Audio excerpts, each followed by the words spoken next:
do FinNewsPaper, ó, e eu já vou colocar no chat aqui, ó, o link para o cara a cara, caso mais alguém queira entrar. Adoto na minha carteira uma estratégia parecida de pulverização dos que o Selegato comentou ontem. Qual a tua opinião sobre investidores pulverizarem para diminuir seu risco de estresse de crédito? Eu não posso ser contra de jeito nenhum. Se você se organiza bem com isso, gerencialmente, com imposto de renda, com declaração, sem dúvida que é uma maneira de ficar muito mais tranquilo e também de não ter que ficar fazendo muito acompanhamento. A única coisa que eu te alerto é assim,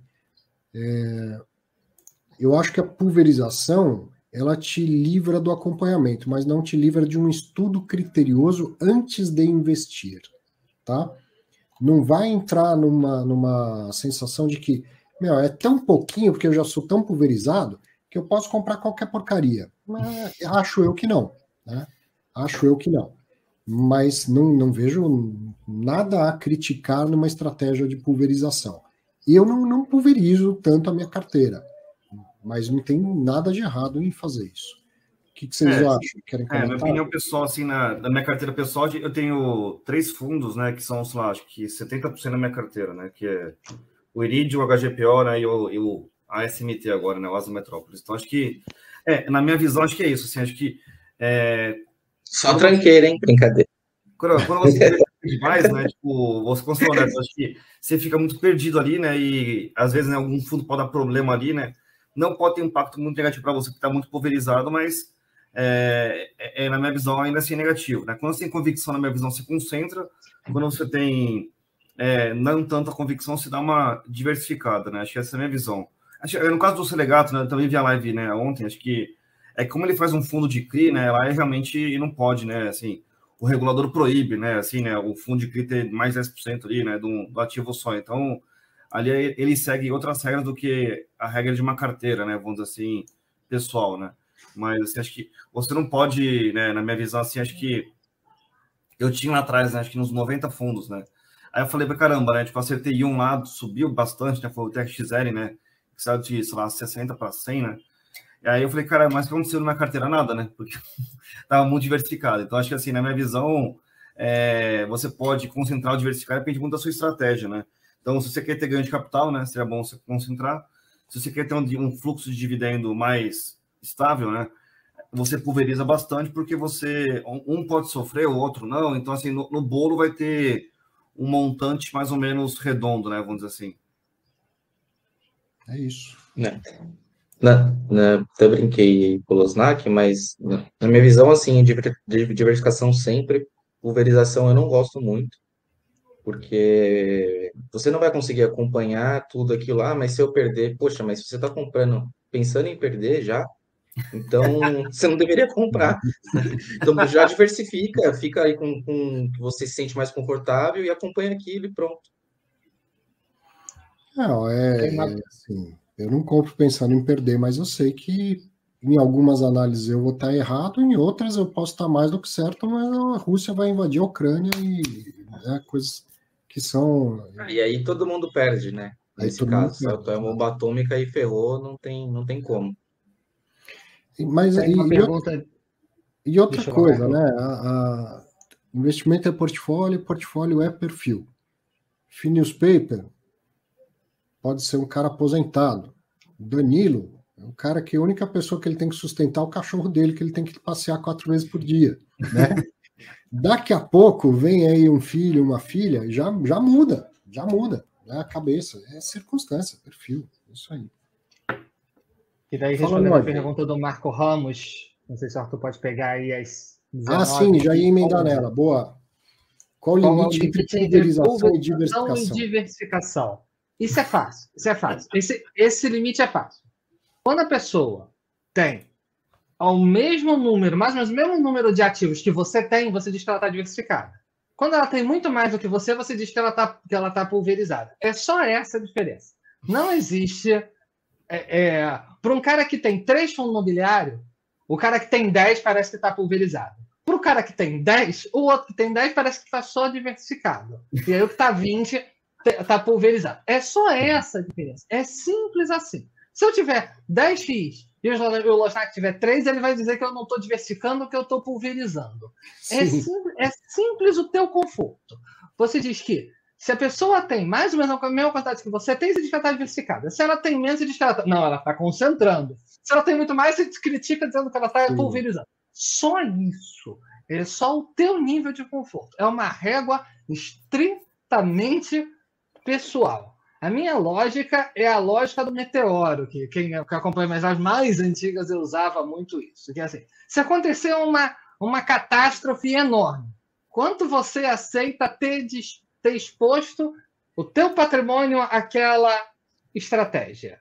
Essa é minha lógica, é o teste do meteoro. Antigamente ela era mais válida porque tinha mais fundo mono imóvel, então era mais fácil, era mais plausível a metáfora. Ô, Nod, teve aquele caso lá atrás, né, que congelaram, né, a negociação do MFI, né? Então, acho que um ponto muito importante é esse, né? Se do nada, né, congela a negociação de um fundo seu, né? Você está tranquilo com isso, não está, né? Então, acho que é um ponto importante para levar em conta, né? E a minha definição de pulverização, né, é quando você não consegue mais acompanhar os fundos da sua carteira. Se você consegue acompanhar os fundos da sua carteira, você está na minha visão diversificado, né? Se você nem sabe o que tem lá, né, como o Danilo falou, né, já está aceitando que vai perder dinheiro, então realmente já está pulverizado, né? Você já está maluco, assim, né? Então acho que essa é a minha visão de pulverização contra, né, diversificação, né? Em linha com o que o Bassi comentou aqui no chat, se a pessoa acompanha todos os ativos, ela está diversificada. Se a pessoa não acompanha, então ela está pulverizada. E o Leopoldo colocou até um prazo para essa linha aí, ó. Se eu não consigo ler o relatório em pelo menos 3 meses, é porque eu estou pulverizado. Mas e tentando não existe um limite mesmo. Existe um monte de estudo desde lá da década de 1970, mais ou menos 1980, de que uma carteira com 15 ativos ela já atingiu um ponto ótimo de diversificação. Mas não significa dizer que com 16 ela está pulverizada. Não é isso, tá? Não tem um número para isso. Mas eu gosto dessa ideia, assim, se você tem um número que ainda assim você acompanha, você está diversificando, mas está acompanhando tudo lá. E outra coisa que eu acho que a experiência vai nos levando você começa a investir por muitos e muitos anos, você começa a acumular bastante coisa na sua carteira. Se você for um holder, né, você começa a acumular bastante coisa na sua carteira. Imagina quantos fundos novos foram surgindo, teses novas que me interessaram. E não necessariamente me desinteressei por alguma coisa da minha carteira. Eu vendo alguns fundos da minha carteira. Mas às vezes aparece um novo e falo, nossa, que legal esse treco aqui. Por exemplo, residencial para renda. Quando eu comecei a investir, não tinha fundo de residencial para renda. Aí aparece uns 3, 4 anos atrás, eu começo a olhar e falo, cara, deve ter alguma coisa aí, né? O mundo inteiro investe em multifamily, deve ter alguma coisa aí. E eu tenho uma premissa que, para aprender, eu ponho o meu na reta. Eu compro cotas. Escrevi lá na caixinha de perguntas sobre ETF de renda fixa. Alguém escreveu, nossa, todo mundo fala mal, por que você tem? Para aprender, eu compro, certo? E então aí vem residencial para renda, por exemplo. Bitcoin, Arthur. Aí é diferente. Aí você não quer aprender. Eu estou falando de que vem algo novo. Bitcoin não é novo. Bitcoin é o negócio mais atrasado que existe nesse mundo, com uma roupagem bonitinha, como se fosse moderno. Não tem nada de novo em Bitcoin. Então eu fui lá, estudei, falei, isso aqui eu não preciso nem comprar para aprender, porque, né, basta ler 5 minutos, você vê que vocês são um treco super atrasado. Minha opinião. Mas então aí tem lá residencial para renda, não tinha, minha carteira já tinha 15 ativos, eu não vou comprar porque já tem 15. Ou eu vou vender alguma coisa para poder comprar um residencial para renda? Não. Aí a sua carteira vai aumentando. Em algum momento você pode falar, caramba, estou com 30, 40 fundos, deixa eu ver. Deve ter coisa para vender aqui. Né? E aí você dá uma diminuída. Mas não se prenda muito a números. Né? Boa noite. Então, professor, eu queria compartilhar a minha forma como eu faço a gestão da minha carteira hoje, né? Nesse tema de pulverização e diversificação, tá?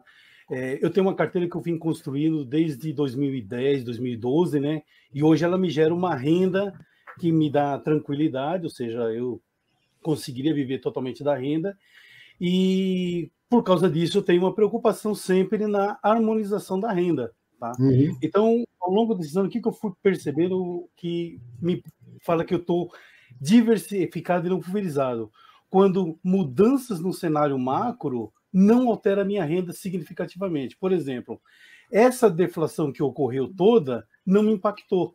E eu vi muita gente reclamando, porque, por exemplo, na época que apareceu os FIIs high grade, o cara falava que estava pulverizado, mas ele tinha DEVA, TORD, HCTE, estava tudo no mesmo bolso, tá?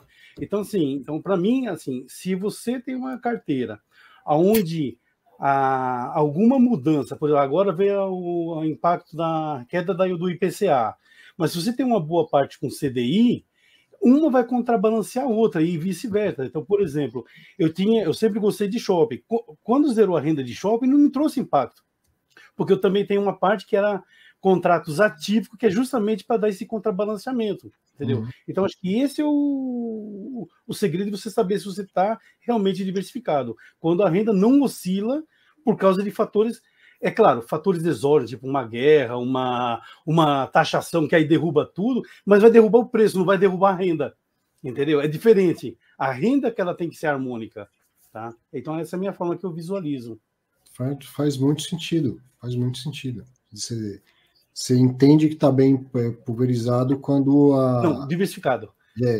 Obrigado. Diversificado quando o impacto setorial não é um problema no todo da renda. Da sua renda. É legal. Exatamente. Tá? Se quiser alguém complementar. Não, eu concordo, realmente. É porque a gente mistura as coisas, né? Mas acho que assim, tem que estar a temática, assim, né? Como você falou, tá todo mundo exposto, né? Sei lá, ao high yield, né? Porque o high yield é realmente muito sexy, né? Porque paga um dinheiro muito bom ali, né? Mas, como você falou, né? Se o IPCA está sofrendo, posso ter que ter CDI também, né? Então, acho que você já trabalhar com uma estratégia, né? Acho que assim, né? Olhando para o médio e longo prazo, né? Ter os dois na carteira é uma coisa muito boa, né? E uma vez que eu falei para o Selegato, assim, qual que é o melhor indexador? Ele falou assim, olha, no Veritar, né, quando estava alta a Selic, a gente queria ter Selic, né? Quando estava alta IPCA, queria ter IPCA. Aí ele falou, no final do dia é bom ter tudo, um pouquinho de cada um, porque a uma hora você sofre com um, mas ganha com o outro, né? Então você para de correr atrás do próprio rabo, né? Então você fica uma coisa... não ganha uma vez só, mas você fica meio que mais estável, assim, né? Pô, você tem um logístico lá que é contrato típico, pô, sofreu uma vacância, que nem por exemplo o BTLG agora, um locatário vai sair, vai ter um prazo que pode ter uma vacância, então ele vai ter que correr atrás. Mas você tem um outro fundo lá que é atípico, que está segurando a bronca. Por exemplo, eu tinha fundo que eu comecei a comprar posição agora em março, que não pagava renda, que era o HTMX, mas já mostrava que ele ia voltar. Então as coisas vão se contrabalanceando. E aí até um ponto que eu acho que o professor Arthur, em alguns pontos, vem sempre comentando, quando a carteira ela não tem, vamos dizer assim, ela não tem assim coisas contrabalanceando, que alguma coisa não está legal, não está bem diversificado. Eu falo assim que se você olha para sua carteira e tudo está subindo, você não é um gênio, você está mal diversificado. As pessoas elas confundem, às vezes, um ativo que não está no ciclo ideal, elas assumem que eu estou perdendo, eu estou tomando prejuízo, e aí elas começam a girar. Quando, na verdade, às vezes, naquele momento é que deveria estar... se o ativo for bom, né? Não vai tentar querer salvar um XP Macaé que não tem isso, não tem jeito. Bom, mas é isso aí, gente. Legal. Okay. Obrigado, Valério. Nada, opinião do Walter Cardoso. Diversifique por setor. O número de fundos em si não importa. Sempre cabe um fundo novo. Existem hoje vários setores interessantes, né? Educacional, saúde, multifamily, desenvolvimento. E, sim, às vezes você pode ter lá 20 fundos e desses 20 fundos você tem 2, 3 setores diferentes só e acaba ficando muito concentrado, né? Legal. Mais uma boa participação, Walter. É o que eu falo da diversificação em vários níveis.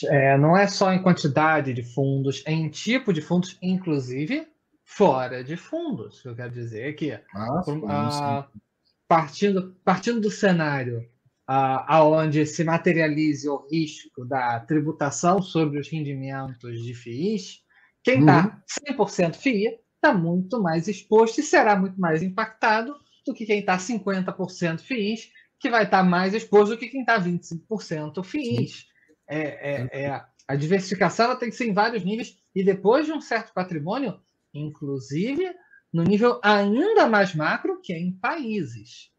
Sim. Se você tem fundo imobiliário, tem ações no Brasil e tem tesouro direto, você está 100% no risco Brasil. E aí, dependendo de um certo patamar de patrimônio, já começa a fazer sentido diversificar também esse nível de risco. Então, sim, a diversificação tem que ser em tantas camadas quantas você consiga, digamos assim.